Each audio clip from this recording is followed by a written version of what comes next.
Martin Flack is Iveco's product director in the UK and the resident expert on alternative fuels. Iveco is at the forefront of alternative drivetrain development. What could Iveco actually offer the van buyer now? Okay, if we start at the basic level, we've got vans with diesel engines, and for those customers that want, we can offer vans with a better level of diesel engine to the Enhanced Environmentally Friendly Vehicle Standard, or EEV. That's available full range from 3.5 up to 7 tonnes. We also have available hybrid vehicles, we have electric vehicles, and we have vehicles running on compressed natural gas, which we call natural power. And if they are used in conjunction with biomethane, they can show well-to-wheel carbon reductions up to 90%. And what's the reason for tying up with Gasrec for the supply of your natural gas? Historically, when we were working on gas-powered vehicles in the late 90s, we had a lot of issues with the quality of the gas from the gas main, particularly with the water content in the gas.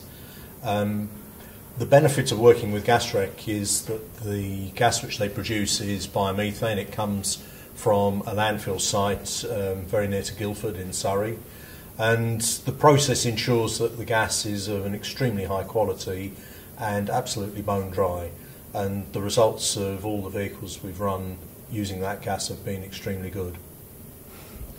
That makes sense. You're currently trialling high-flame powered vans in Italy, I believe. Can you tell us a bit more about this? Yes, high-flame is a very interesting development. That methane is very simply CH4, so 1 molecule of carbon to 4 of hydrogen. High-flame is a mix of methane with 30% hydrogen. So as I burn it in the vehicle's combustion, I will get more water and less carbon dioxide coming out for any given amount of energy required. So I can improve the CO2 footprint of the vehicle by using more hydrogen without going to the complexities of running a pure hydrogen powered vehicle. The vehicle is essentially the same daily in the same engine as we have today, with a different tuning of the engine. The issue for the UK on high-flame would be that to produce the hydrogen you need electrical energy, and at the moment the electrical energy grid mix in the UK is very fossil fuel dependent. So burning fossil fuels to create hydrogen doesn't make a lot of sense. In countries where the energy is less fossil fuel dependent, then hydrogen can be a good source of a vehicle fuel. Okay, and we've come across a couple of new fuels recently, GTL and BTL. Can you tell us a bit about these? Yeah, this is moving on from the first generation biodiesels, which were purely taking the rapeseed generally and producing rapeseed oil, so a cooking oil, which then goes through a process called esterification that produces a fuel which will be called rapeseed methyl ester. That fuel is not very similar to diesel. It has its problems in the diesel engine. As an industry, the vehicle manufacturers are not very happy to use that fuel in the engine. Now we're looking at second generation biodiesels, which are largely fuels from waste.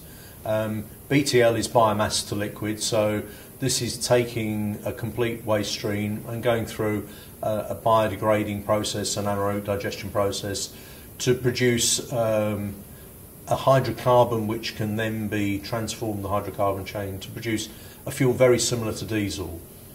Gas to liquid is a similar process, but starting from essentially biomethane. Two processes, you end up with a similar result, but a fuel which is far more compatible with the current diesel engine technology and with fossil fuel diesel. Okay, and realistically, do you think there's a future for electric powered vans in the UK? Yes, electric powered vans will have a place in the market. Electric powered vans are ideal for city operation, where the operation is a dedicated requirement and not requiring the flexibility which a diesel engine or a gas engine vehicle can give you. So if your range is in the region of 50 to 80 miles per day at fairly low speed, a lot of stop-start in the city, the electric vehicle can work very well. The challenge on the electric vehicles is to get the price to a point where it can be attractive to more than just a handful of customers. Okay, and is there anything the government could actually do to stimulate the uptake of alternative drivetrains? Yeah, essentially most of the alternative drivetrains suffer from two factors. One is that the weight of the vehicle is heavier than the weight of an equivalent diesel vehicle, and this will obviously reduce the payload, particularly in the critical weight ranges of 3.5 tonnes. So the government can do as has been done in France, where they give a payload bonus to make the technology payload neutral. So in France they allow you 300 kilograms for a gas vehicle or an electric vehicle, which will more or less balance out the increase in the tare weight of the basic vehicle. That can be done for nothing, it has no cost effect, and that can give a benefit. The second area, obviously, we can sell a few vehicles to companies that wish to be seen to be green, but if we want to move forward and get serious uptake, there has to be a business proposition where the cost effectiveness of running electrics, gas vehicles is comparable to that of a diesel vehicle. And the government can certainly help in many ways, maybe upfront incentives, maybe guarantees on residual values, maybe issues on congestion charge, on road tax, on guaranteeing fuel duty, for example, on a gas vehicle to be always lower than the diesel vehicle. All these things can help. Nighttime delivery capability can also help to change the business model so that it can actually work for an electric vehicle or a gas vehicle in a way that it can't for a diesel vehicle. Martin, thank you very much. You're very welcome.